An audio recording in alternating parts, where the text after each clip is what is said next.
نور اپنے کپڑے وغیرہ تیار کر لو، آج ہم کراچی جا رہے ہیں۔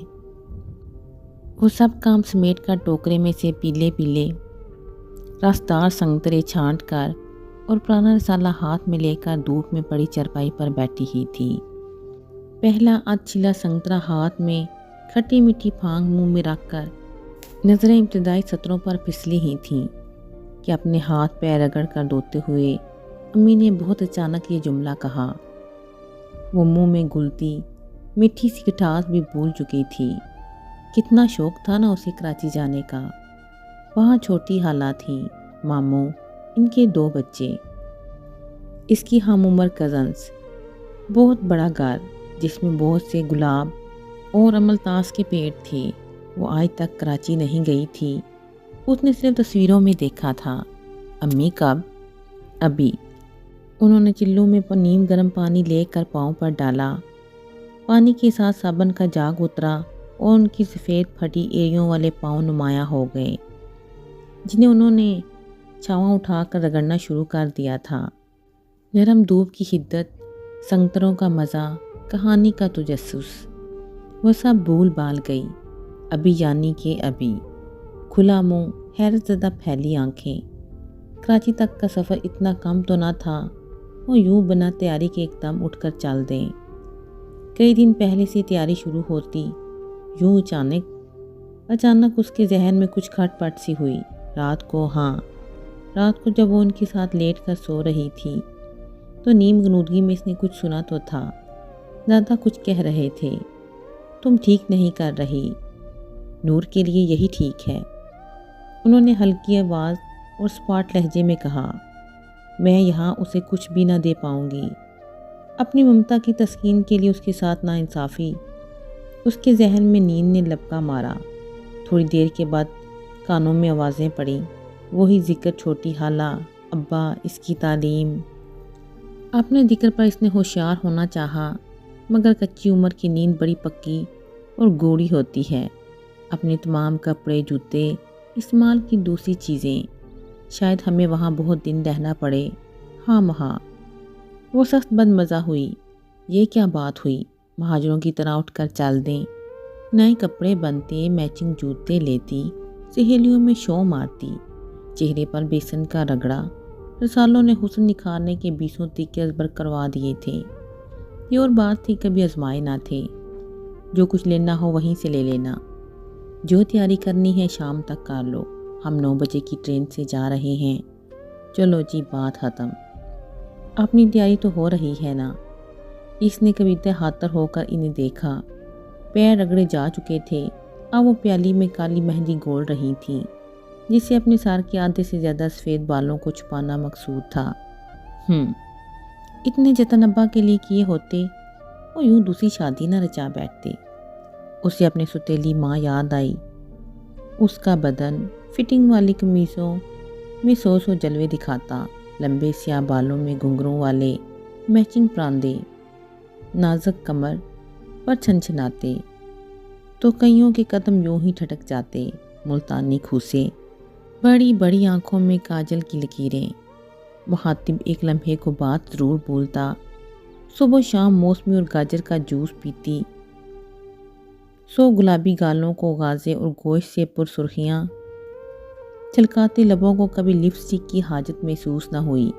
شہر سے سینکڑوں روپے کے لوشن اور خوشبو والے شیمپو منگواتی، نوکرانی صبح اس کے ہاتھ پیروں کی مالش کرتی۔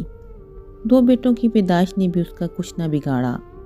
وہی بدن، وہی نگاہوں کی مستی، لہجے کی مخموری و شوخی۔ وہ آج بھی چاہتی تو بڈھے ہوتے ابا کو چھوڑ کر کسی بھی نوجوان کے ساتھ بھاگ سکتی تھی۔ یہ بھاگنے کا خیال نور کے ذہن میں ہمیشہ اس لیے آتا تھا کہ سنا تھا کہ وہ ابا کے ساتھ بھاگ کر آئی تھی، اس لیے دادا نے ابا کے ساتھ قطع تعلق کر لیا تھا۔ مگر کیا فرق پڑا، وہ بھاگ کر آئی عورت سبز چوبارے والے گھر میں 2 نوکرانیوں کے جلوں میں مہارانی بنی بیٹھی تھی، اور یہ کبھی کبھی وہ ماں کو بہت غور سے دیکھتی۔ خوبصورت تو وہ بہت تھیں، مگر اپنی خوبصورتی کو انہوں نے کبھی ہتھیار نہ بنایا تھا۔ ٹھیک ہے نا، آخر میں وہ مایوسی سے سوچتی، آخر ابا اس سرتپا مہکی عورت کو چھوڑ کر کپڑے دھونے والے صابن سے سر دھوتی بڑی سی چادر کی بکل میں لپٹی اور پھٹیڑیوں والی عورت کے پاس آ کر کرتے بھی کیا۔ نہ جانے کیوں اس معاملے میں اسے ہمیشہ اپنی ماں ہی قصوروار لگتی تھی۔ ابا اگر شوقین مزاج کے تھے تو خود کو ان کے مطابق ڈھال لیتی۔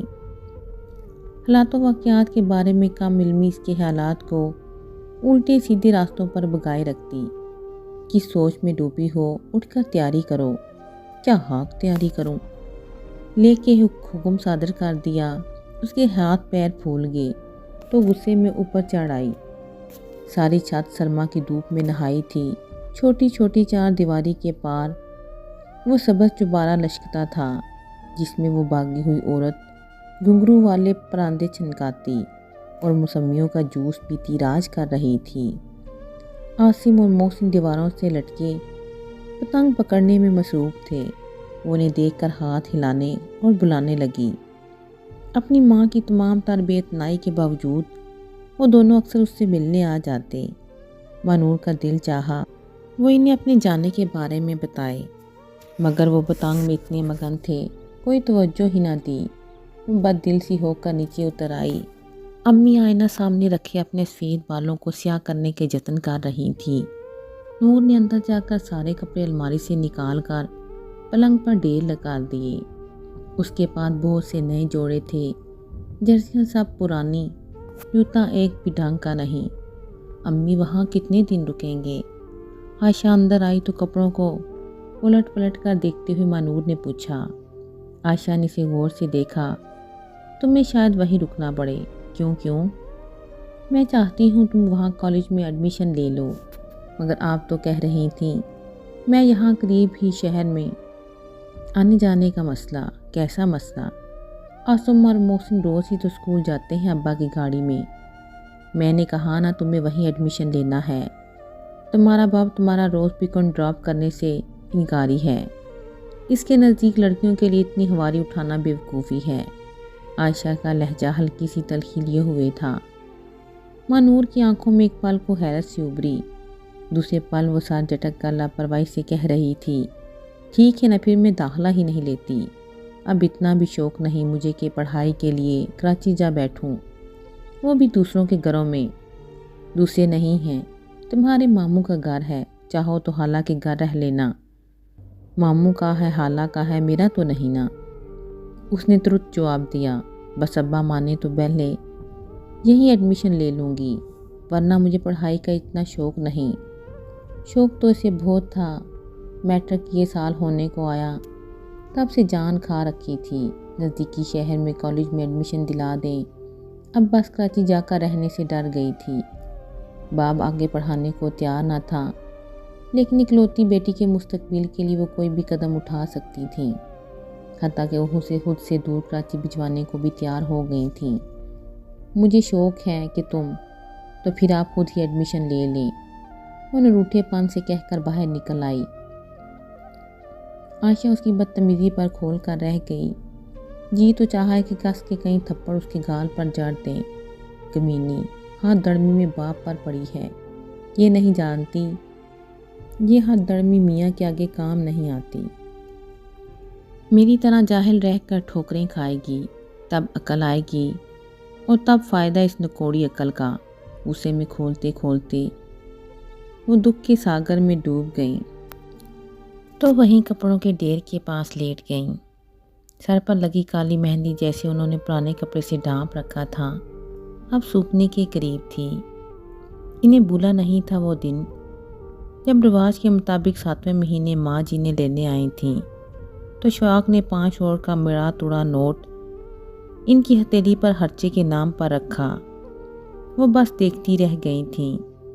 ان کی ساس نہ تھی جو 100 شگن کر کے پرلو میں دعائیں باندھ کر رخصت کرتی۔ یہ نہیں تھا کہ اشفاق کے پاس تھا نہیں، بس ان پر خرچ کرتے ہوئے جانے ہاتھ تنگ کیوں پڑ جاتا تھا۔ سسر نے چپکے سے پوچھا۔ اشفاق نے کچھ خرچہ ورچہ دیا۔ انہوں نے آہستگی سے مٹھی بند کر کے اس بات میں سر ہلا دیا۔ بیٹے کے سامنے مجبور اور بے بس شخص سے وہ کیا کہتی، گھر آئیں تو لینا نے شور مچا دیا، میں بھی امی کے ہاں رہوں گی۔ ہاں ہاں مینکی کو بھی زکام ہو گیا۔ ان کے میاں عمران نے اس لطیفے کو خاصا انجوائے کیا۔ یہ آمنے سامنے تو گھر تھا، وہ دن کا بیشتر حصہ وہ ماں کے گھر تو گزارتی تھیں۔ مجھے نہیں پتا، میں بھی رواج کے مطابق امی کے گھر جاؤں گی۔ ناز اٹھانے والا شوہر تھا، واری صدقے جاتی ساس نندیں، پھر بھی بیٹی کی پہلی خوشی۔ ساس نے ہنس کر اس کی خواہش کا برم رکھ لیا، دیکھو کچھ میرا بھی تو سوچو، یہ روح روشن نظر نہ آیا تو صبح کیسے ہوگی؟ اتنے مہینے تمہارے بغیر جانا کیسے گزاریں گے؟ عمران تنستہ ایسی سرگوشیوں سے اسے چڑھاتا رہا تھا، جانتا تھا تب بھی آدھا دن تو وہ یہیں گزارے گی، بس شوق اٹھا تھا۔ دسمبر کی گلابی شام میں گھر والے باقاعدہ لینے گئے۔ سیالکوٹ والی نان نے پھولوں گجروں سے سجایا، ساس نے ڈھیر سارے میوے پھل مٹھائی کی ٹوکریاں اور دیسی گھی ساتھ کیا۔ اکلوتے دیور نے چھوٹی نان کے ساتھ مل کر باقاعدہ رسکی کے گیت گائے، اللہ میری بہو کو ساتھ خیریت سے فارغ کرے، بیٹی ہو یا بیٹا اس کی گود ہری رہے۔ ساس نے ڈھیروں دعائیں دیں، یوں وہ ہنستے کھیلتے سڑک پار کر کے میکے آ گئی، اور اس پوری شام آشا کے ذہن میں پرس کے کونے میں مڑا توڑا 500 کا نوٹ چپتا رہا۔ وہ کس قدر تہی دامہ تھی، یہ احساس انہیں بارہا ہوا۔ علینا جاب کرتی تھی، آفس سے لیو لے لی، اب سارا دن دھوپ میں بیٹھی انار کا جوس پیتی رہتی۔ آشا یونیورسٹی سے آتے جاتے جانگ جاتا، بھرجائی کیا خیال ہے؟ اس کے منتخب کردہ ناموں کی فہرست میں روز بروز اضافہ ہو رہا تھا۔ بھتیجا ہوا تو نام میں رکھوں گا، بھتیجی ہوئی تو خواتین کا کوئی بھی بہانہ اٹھا لینا، ایک سے ایک اچھوتے نام۔ ندا سے اس کی ہمیشہ لڑائی رہتی، جو کوئی بھی اچھی چیز بناتی بھابھی کے لیے لانا نہ بھولتی۔ ساس دیسی گھی میں بادام جلا کر لاتی، سر میں مالش کرواؤ، بال کمزور نہیں ہوں گے۔ لینا کو ابکائی آ جاتی مگر وہ کہاں سنتی تھی۔ آشا کے اندر ایک ہوک سی اٹھتی، دنستہ خود کو ادھر ادھر کاموں میں الجھائے رکھتی۔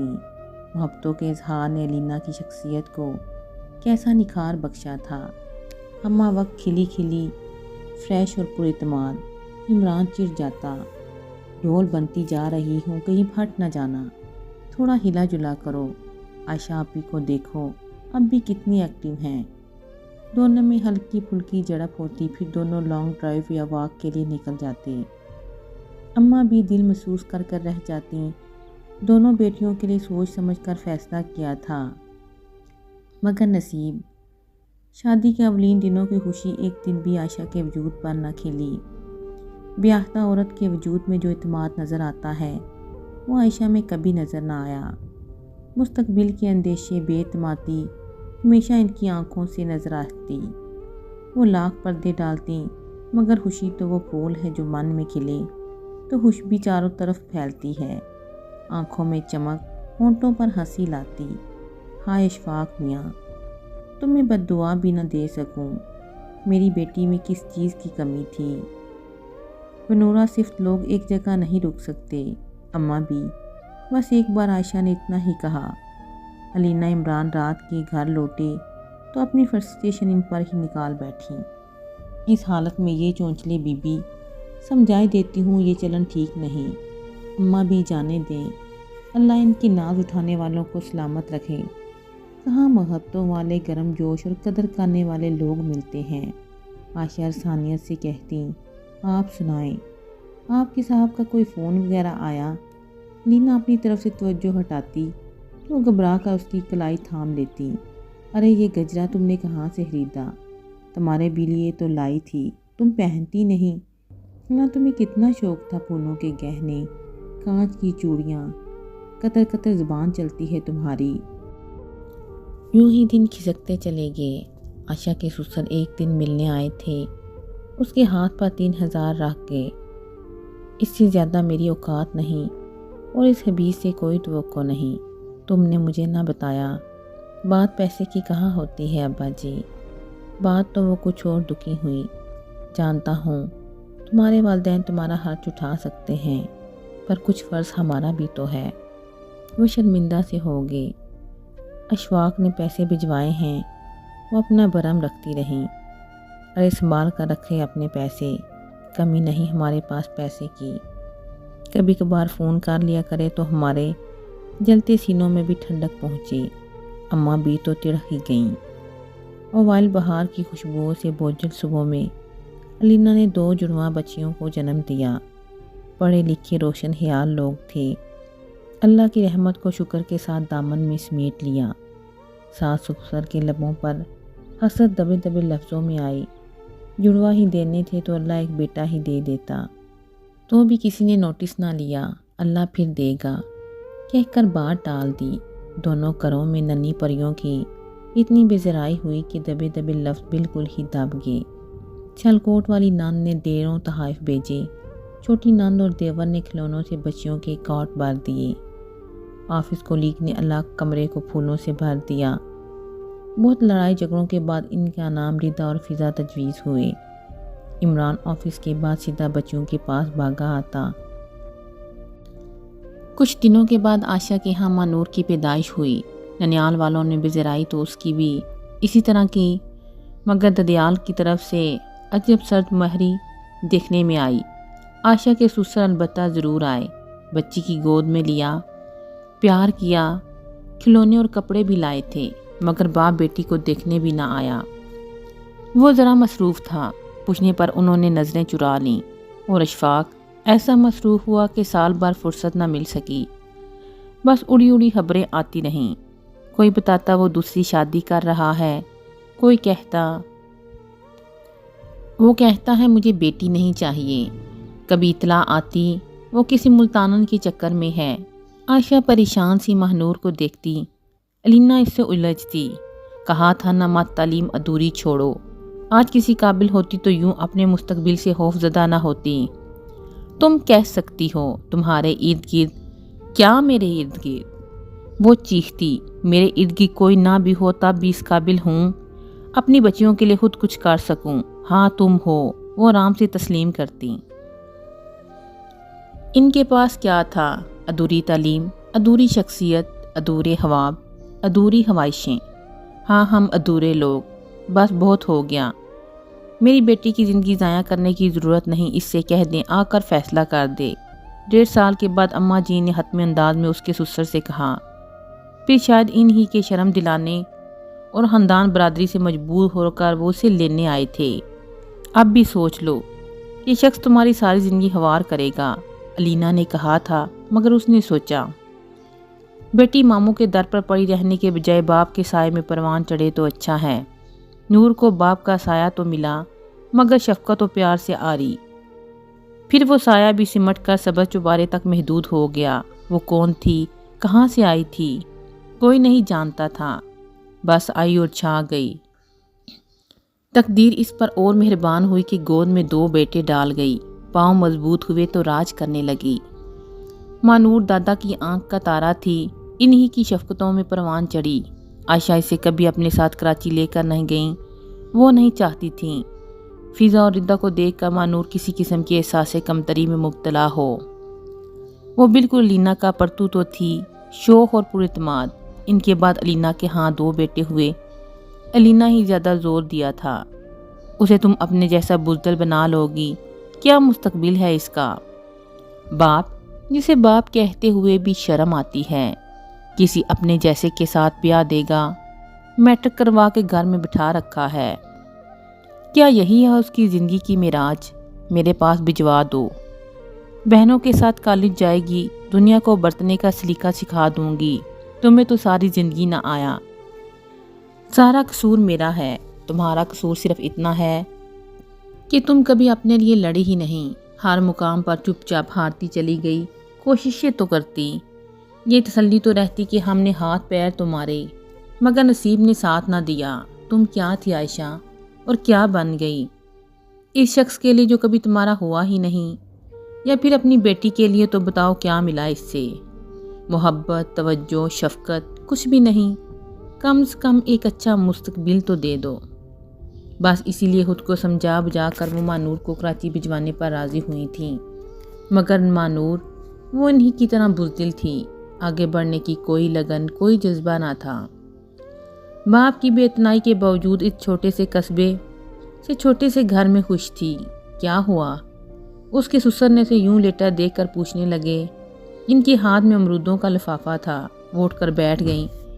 وہ جانے کے لیے نہیں مانتی۔ اچھا، انہوں نے اپنی بے ساختہ خوشی کو چھپانے کی سعی کی۔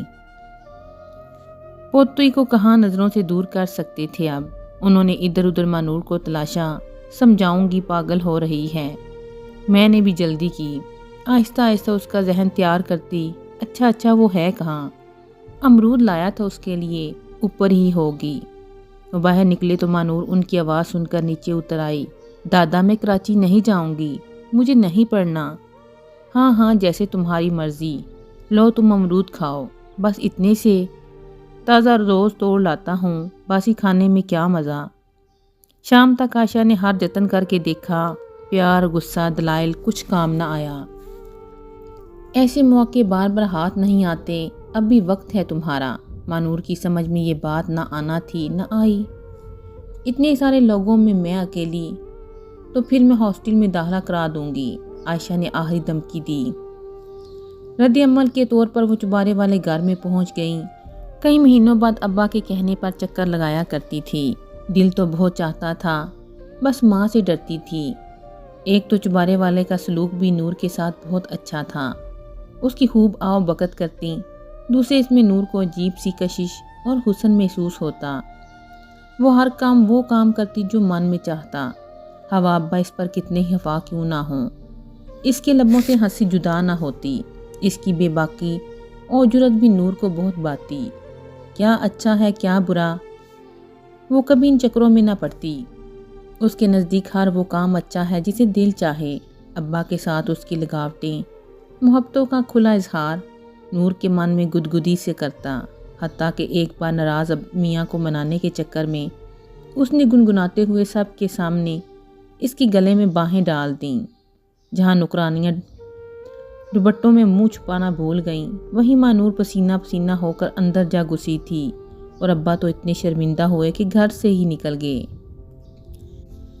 دنوں وہ سین یاد کر کے ہاں کرتے ہوئے نور دوپٹے کا کونا دانتوں میں دباتی رہی۔ عائشہ سے ذکر نہیں کیا، مگر نکرانیاں آج بھی چٹھارے لے لے کر اس دن کا تذکرہ ہر کسی سے کرتی رہتیں، اس لیے عائشہ اسے کبھی ادھر نہ جانے دیتی۔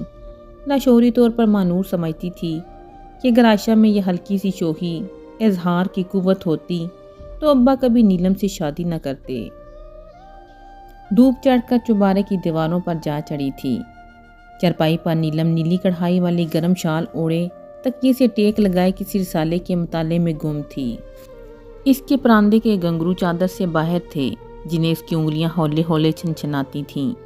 اس کے بال بالکل سیدھے تھے، مگر وہ ہمیشہ ایک دو لٹوں کو گھنگرو ڈال کر چہرے کے اطراف میں بکھیرے رکھتی تھی۔ پاس ہی نجو سیل بٹا لیے بیٹھی تھی۔ اس کے قریب زمین پر کنوں کے خشک چھلکے بکھرے تھے، شاید وہ انہیں ہی کوٹنے کی تیاری کر رہی تھی۔ نجو اس کی مستقل نوکرانی تھی، 24 گھنٹے اسی کے پاس رہتی۔ نیلم نے کہہ رکھا تھا جب نجو کی شادی ہوگی تو پورا جہیز وہ خود بنا کر دے گی، سو اس کے والدین نے خوشی خوشی اسے نیلم کے حوالے کر رکھا تھا۔ وہ اس کی رازداں سہیلی نما نوکرانی تھی۔ بسم اللہ، آج تو مانور نے ہمارے غریب خانے میں قدم رکھا ہے۔ اس کے والہانہ انداز پر مانور شرمندہ سی ہو گئی۔ تمہاری امی کی طبیعت کیسی ہے؟